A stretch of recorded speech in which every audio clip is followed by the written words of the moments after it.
नमस्कार, दिन भर की बड़ी खबरों में आपका स्वागत है। मैं हूं परवीन शेख। आज इस बुलेटिन में बात होगी अडानी मुद्दे पर मोदी सरकार पर कांग्रेस के वार की। दिल्ली में लगे मोदी हटाओ देश बचाओ के पोस्टर पर गरमाई सियासत की। जानेंगे अडानी ग्रुप के शेयरों की कीमतों में कैसे की गई हेराफेरी, तीसरे मोर्चे की कवायद को कैसे लगे झटके। बात करेंगे कर्नाटक की सत्ता से दूर होती बीजेपी की, सुप्रीम कोर्ट में बीजेपी को लगे झटके की, और बुलेटिन के आखिर में बात होगी आरबीआई के बड़े फैसले की। लेकिन तमाम बड़ी खबरों से पहले एक नजर सुर्खियों पर। ज्ञानवापी मामले में शिवलिंग की कार्बन डेंटिंग पर एएसआई को 5 अप्रैल तक जवाब दाखिल करने का आदेश। इलाहाबाद हाईकोर्ट ने दिया आदेश, 27 मार्च को होगी अगली सुनवाई। दिल्ली सरकार ने राज्य का 9वां बजट किया पेश। गृह मंत्रालय ने मंगलवार को बजट को दी थी मंजूरी। 78,000 करोड़ के बजट में लोक लुभावन योजनाओं का किया गया ऐलान। राष्ट्रपति पद्म पुरस्कारों से सम्मानित की गई हस्तियां, 106 लोगों को दिया जाएगा सम्मान। तेजी के साथ बंद हुआ शेयर बाजार। सेंसेक्स 140 अंकों की तेजी के साथ 58,215 पर हुआ बंद। निफ्टी 44 अंकों की तेजी के साथ 17,152 अंक पर हुआ बंद। ये तो थी सुर्खियां और अब बात आज की सबसे बड़ी खबर की। अडानी मुद्दा मोदी सरकार के गले की फांस बन गया है। इस मुद्दे पर विपक्ष लगातार सरकार पर हमलावर है। आज कांग्रेस ने एक बार फिर अडानी मामले में मोदी सरकार पर हमला बोला है। कांग्रेस सांसद जयराम रमेश ने कहा कि बीजेपी के लोग डर रहे हैं कि कहीं जेपीसी के गठन से उनकी पोल ना खुल जाए। और क्या कुछ कहा जयराम रमेश ने, देखते हैं ये रिपोर्ट। अडानी मुद्दे पर फंसी मोदी सरकार ने पिछले 7 दिनों से संसद को बाधित कर रखा है। बीजेपी लंदन में दिए राहुल के बयानों पर माफी की मांग पर अड़ी है। आज इसी को लेकर कांग्रेस सांसद जयराम रमेश मीडिया के सामने आए, जहां उन्होंने एक बार फिर मोदी सरकार को घेरा है। जयराम रमेश ने अपनी इस प्रेस कॉन्फ्रेंस में बीजेपी सरकार पर कई गंभीर आरोप लगाए हैं। उन्होंने कहा कि पिछले 3-4 दिनों से कहा जा रहा है कि अगर जेपीसी की मांग वापस लें तो फिर बीजेपी राहुल गांधी जी से माफी की मांग वापस ले लेगी। ये हमें नामंजूर है। इन दोनों बातों के बीच कोई रिश्ता नहीं है। हम सौदा करने के लिए तैयार नहीं है। जयराम रमेश यही नहीं रुके। उन्होंने अडानी मुद्दे पर सुप्रीम कोर्ट की जांच कमेटी को लेकर कहा कि सुप्रीम कोर्ट ने जो विशेषज्ञों की समिति बैठाई है वो अडानी केंद्रित है। वो अडानी से सवाल पूछेगी, लेकिन हम अडानी से नहीं, पीएम मोदी और सरकार से सवाल कर रहे हैं। हमारे सवाल सिर्फ जेपीसी में ही उठाए जा सकते हैं। सुप्रीम कोर्ट की समिति इस बारे में सोचेगी भी नहीं। आज जयराम रमेश ने दावा करते हुए कहा कि ये घोटाला स्टॉक मार्केट तक ही सीमित नहीं है, बल्कि प्रधानमंत्री की नीयत और नीतियों से संबंधित है। हम कह रहे हैं कि प्रधानमंत्री जी चुप्पी तोड़िए। सुप्रीम कोर्ट की समिति प्रधानमंत्री को दोष मुक्त करने की कवायद के अलावा कुछ नहीं है। ये क्लीन चिट समिति है। हम जेपीसी की मांग से पीछे हटने वाले नहीं हैं। जयराम रमेश ने एक बार फिर साफ कर दिया कि राहुल गांधी माफी नहीं मांगेंगे, क्योंकि ब्रिटेन में राहुल ने ऐसा कुछ बयान नहीं दिया जिसके लिए उन्हें माफी मांगने की जरूरत पड़े। उन्होंने कहा कि राहुल की माफी और अडानी मुद्दे की जांच के लिए जेपीसी की मांग का आपस में कोई संबंध नहीं है।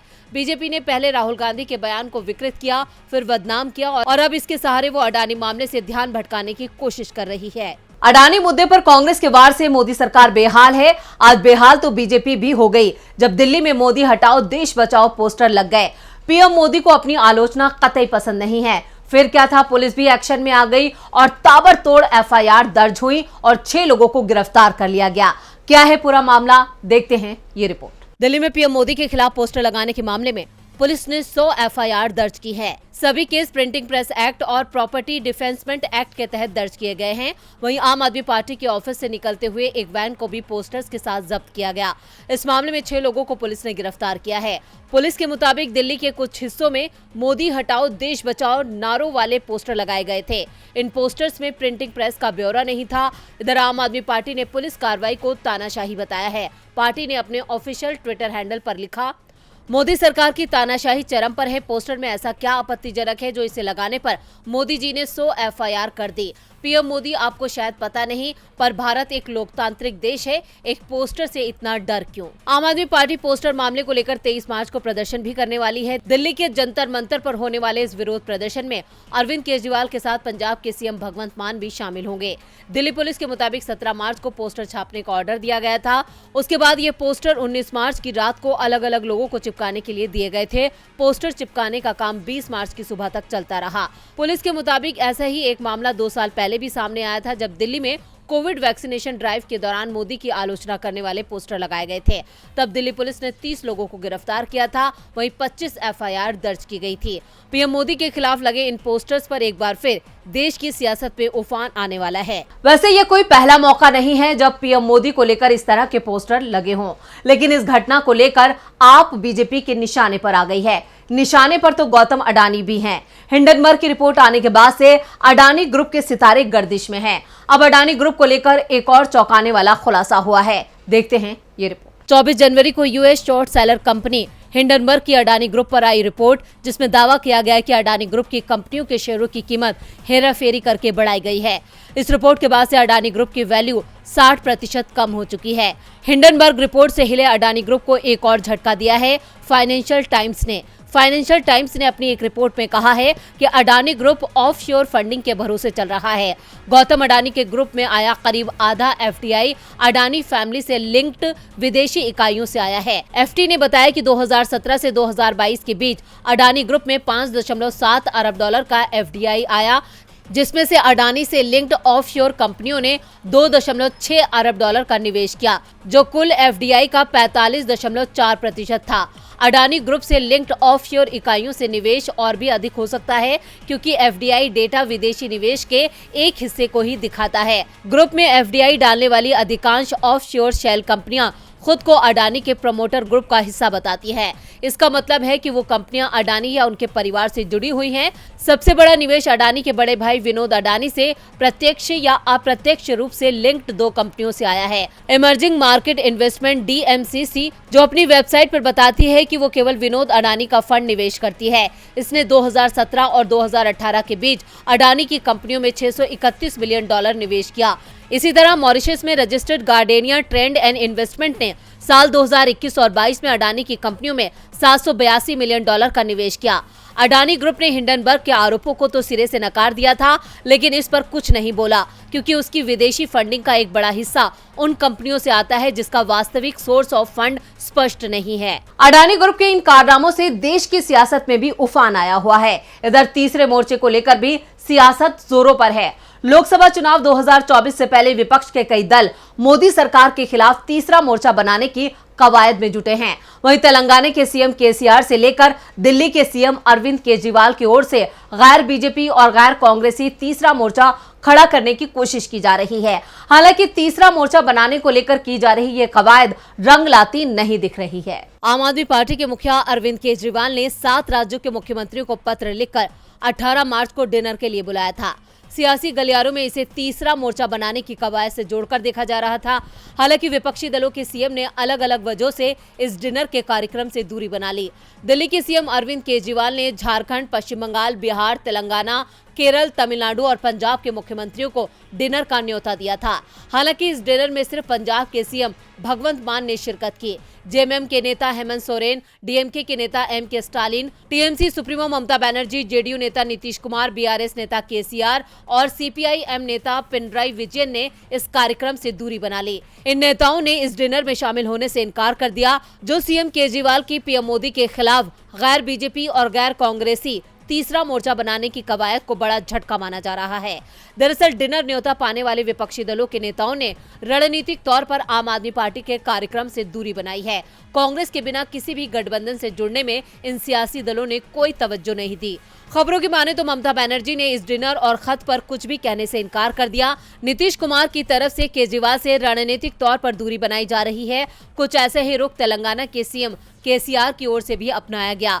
बीआरएस ने डिनर के कार्यक्रम का पत्र मिलने से इनकार कर दिया।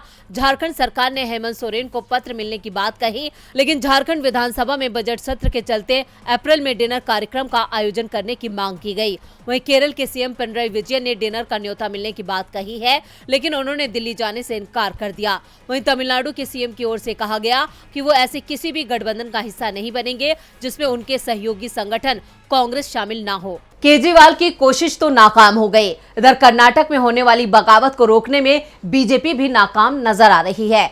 चुनावों से पहले बीजेपी में भगदड़ मचने वाली है। कर्नाटक में फिलहाल जो हालात हैं उससे साफ है कि बीजेपी की नैया डूबने वाली है। पिछले साल के आखिर में हिमाचल प्रदेश विधानसभा चुनाव हुए थे, जहां टिकट बंटवारे के बाद बीजेपी में बड़ी बगावत हो गई थी। इसका नुकसान पार्टी को हुआ और राज्य की सत्ता उसके हाथ से फिसल गई। अब कुछ ऐसा ही कर्नाटक में दिखाई दे रहा है। कर्नाटक में बीजेपी की सरकार है और यहां कभी भी चुनाव का ऐलान हो सकता है। इस राज्य में बीजेपी की हालत हिमाचल से भी ज्यादा खराब दिखाई दे रही है। राज्य में बीजेपी के कई गुट हैं। सबको संतुष्ट करने के लिए बीजेपी ने कर्नाटक में इतने नेताओं को आगे कर दिया है और ये नेता ही पार्टी की परेशानी बन गए हैं। हर नेता टिकट बांटने का दावा कर रहा है। ऐसे में पार्टी के अंदर टिकटों को लेकर खींचतान बढ़ती जा रही है। पार्टी को ये डर लगने लगा है कि जिस गुट के नेता का टिकट कटता है वो खुली बगावत कर सकता है। टिकट को लेकर मची खींचतान का नतीजा सड़क पर आ चुका है। पार्टी के राष्ट्रीय महासचिव और राज्य प्रभारी सीटी रवि के सामने कार्यकर्ता आपस में भिड़ गए। पार्टी कार्यकर्ताओं के विरोध के चलते बीएस येदियुरप्पा को अपनी विजय संकल्प यात्रा चिकमंगलुरु में स्थगित करनी पड़ी, क्योंकि यह कार्यकर्ता 3 बार के विधायक एमपी कुमारस्वामी की दावेदारी का विरोध कर रहे थे, जबकि कुमारस्वामी का दावा था कि उनका टिकट तय हो चुका है। कार्यकर्ताओं के भारी विरोध के चलते दावणगेरे के सांसद जीएम सिद्धलेश्वर को कहना पड़ा कि अभी किसी का टिकट तय नहीं है। यहाँ तक कि मुख्यमंत्री बसवराज बोम्मई तक का टिकट तय नहीं है। दूसरी ओर बसवराज बोम्मई दावा कर रहे हैं कि विधानसभा चुनाव बीजेपी उनके नेतृत्व में ही लड़ेगी और वो अगले सीएम होंगे। सवाल ये उठ रहे हैं कि आखिर टिकट वितरण में सुनी किसकी जाएगी। एक और पीएम मोदी, बीजेपी अध्यक्ष जेपी नड्डा और केंद्रीय गृह मंत्री अमित शाह पूर्व सीएम येदियुरप्पा के समर्थन में दिखाई दे रहे हैं, तो राज्य प्रभारी सीटी रवि, बीजेपी संगठन महासचिव बीएल संतोष येदियुरप्पा के खिलाफ दिखाई दे रहे हैं। दोनों नेता बसवराज का समर्थन कर रहे हैं। ऐसे में तय माना जा रहा है कि कर्नाटक में टिकट बंटवारे के बाद बीजेपी में हिमाचल जैसी बगावत तय है। हिमाचल जेपी नड्डा का गृह राज्य है और काफी छोटा राज्य है। जब पार्टी अध्यक्ष अपने गृह राज्य में बगावत नहीं रोक पाए तो कर्नाटक में कैसे इस पर लगाम लगेगी, जहां अभी से नेता बागी होते दिख रहे हैं। कर्नाटक की सत्ता जाते ही बीजेपी के लिए दक्षिण भारत का दरवाजा पूरी तरह से बंद हो जाएगा, जो बीजेपी के लिए किसी झटके से कम नहीं है। झटका तो सुप्रीम कोर्ट ने भी बीजेपी को दिया है। सुप्रीम कोर्ट से एक बार फिर हैरान करने वाला फैसला सामने आया है। बिल्किस बानो मामले में सुप्रीम कोर्ट ने नई बेंच के गठन और जल्द सुनवाई के लिए तैयार हो गया है। यानी अब बिल्किस बानो के गुनहगारों पर शिकंजा कसने वाला है। क्या है पूरी खबर, देखते हैं ये रिपोर्ट। सुप्रीम कोर्ट से एक बड़ी खबर सामने आ रही है। इंसाफ का इंतजार कर रही बिल्किस बानो मामले में एक नया मोड़ आ गया है। बिल्किस बानो गैंगरेप की सुनवाई के लिए सुप्रीम कोर्ट एक नई बेंच के गठन के लिए राजी हो गया है। बिल्किस बानो रेप केस के 11 आरोपियों को वक्त से पहले 2022 में रिहा कर दिया गया था और गुजरात की बीजेपी सरकार ने इस रिहाई को सही ठहराया था, जिसका देश भर में काफी विरोध भी हुआ था। इस मामले में बिल्किस बानो ने नवंबर 2022 में सुप्रीम कोर्ट का दरवाजा खटखटाया था, जिस पर मुख्य न्यायाधीश DY Chandrachud, justice PS Narasimha और जेबी पारदीवाला की पीठ ने बिल्किस बानो की वकील शोभा गुप्ता को भरोसा दिया है कि नई बेंच का गठन किया जाएगा। आपको बता दें कि शोभा गुप्ता ने बिल्किस मामले की जल्द सुनवाई की बात कही और कहा कि एक नई बेंच गठित करने की जरूरत है। सीजीआई ने कहा है कि मेरे सामने एक बेंच गठित की जाएगी और जल्द इसे सूचीबद्ध किया जाएगा।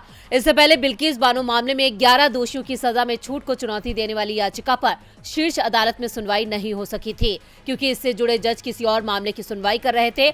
आरोपियों की रिहाई को चुनौती देने वाली याचिका के अलावा बिल्किस बानो ने एक अलग याचिका भी दायर की थी, जिसमें एक दोषी की याचिका पर शीर्ष अदालत के 13 मई 2022 के आदेश पर विचार की मांग की गई थी। गौरतलब है कि 2022 के गोधरा कांड के दौरान बिल्किस बानो के परिवार के 7 सदस्यों की जान ले ली गई थी और उनके साथ गैंगरेप किया गया था। इस जघन्य अपराध के सभी 11 दोषियों को गुजरात सरकार ने सजा में छूट देते हुए पिछले साल 15 अगस्त को रिहा कर दिया था। हालांकि 13 मई 2022 के आदेश के खिलाफ बिल्किस बानो की समीक्षा याचिका को शीर्ष अदालत ने पिछले साल दिसंबर में खारिज कर दिया था, लेकिन अब इस मामले पर सुप्रीम कोर्ट सुनवाई के लिए राजी हो गया है, जो गुजरात की बीजेपी सरकार के लिए जोरदार झटका है। और बुलेटिन के आखिर में बात आरबीआई के बड़े फैसले की। फाइनेंशियल ईयर 2022-23 खत्म होने वाला है। 31 मार्च को रात 12 बजे के बाद नया फाइनेंशियल ईयर शुरू हो जाएगा। ऐसे में आरबीआई की ओर से सभी बैंकों को 31 मार्च तक काम पूरा करने का निर्देश दिया गया है। साथ ही ये भी निर्देश दिए गए हैं कि अब 31 मार्च तक बैंक में कोई भी छुट्टी नहीं होगी। भारत में सभी बैंक 31 मार्च तक खुले रहेंगे। आरबीआई ने बैंकों को अपनी ब्रांच 31 मार्च तक खुले रखने का आदेश दिया है।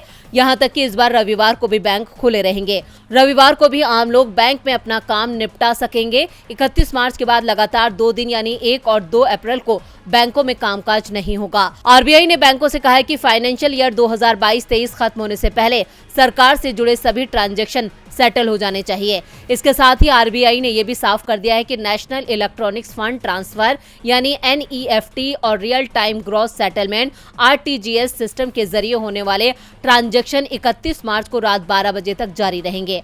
आरबीआई की ओर से कहा गया है कि जिन लोगों ने अभी तक पैन को आधार से लिंक नहीं कराया है वो 31 मार्च तक ये काम करा लें, नहीं तो आपका पैन इनएक्टिव हो जाएगा। Central board of direct taxes 30 जून 2022 के बाद से पैन को आधार से लिंक कराने के लिए 1000 रुपए की लेट फीस वसूल रहा है। इसके साथ ही आरबीआई ने पीपीएफ और सुकन्या अकाउंट्स होल्डरों से भी कहा है कि जो लोग इस वित्त वर्ष में इन अकाउंट्स में पैसे नहीं डाल पाए तो अकाउंट्स इनएक्टिव करने के लिए इनमें 31 मार्च तक कुछ रुपए जरूर डाल दें।